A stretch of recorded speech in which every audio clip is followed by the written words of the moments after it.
Предлог буџетот за наредната година е традиционално за покривање на државните трошоци и заштита на животниот стандард, но проектираниот раст на бруто домашниот производ од 3,8% во вакви геополитички случувања е тешко остварлив.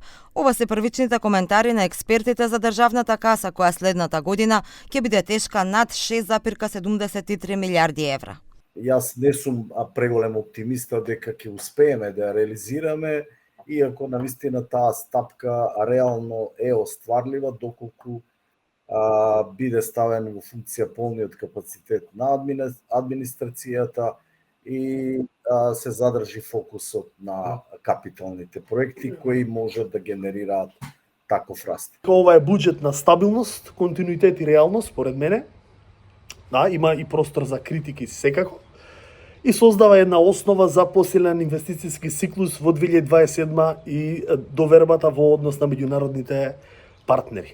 Велат немаме капацитет за реализација на капиталните инвестиции. Препорачуваат за раст и развој државата да создаде амбиент за раст на приватните инвестиции. Станува дилемата дали истото и ќе се реализира во пракса, имајќи во предвид слабата кондиција, особено на градежната оператива, а и би рекол и капацитетот на јавната администрација истите да ги реализира.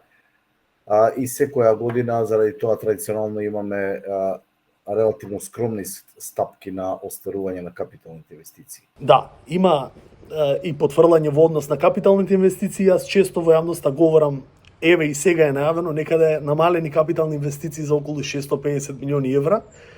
И тука се поставува исто така предизвик и за оваа нова 2026 година во однос на исполнувањето на капиталните инвестиции. Тоа во континуитет наназад се случува често. Со предлог буџетот, буџетскиот дефицит е проектиран на 3,% од бруто домашниот производ или 637 милиони евра. Капиталните инвестиции се намалени и проектирани на 650 милиони евра. За покривање на долгот планирано е да се задолжиме околу 1,7 милиарди евра, од кои 950 милиони преку еврообврзница. Проекциите се бруто домашниот производ до година да порасне 3,8%, а инфлацијата да изнесува 2,5%.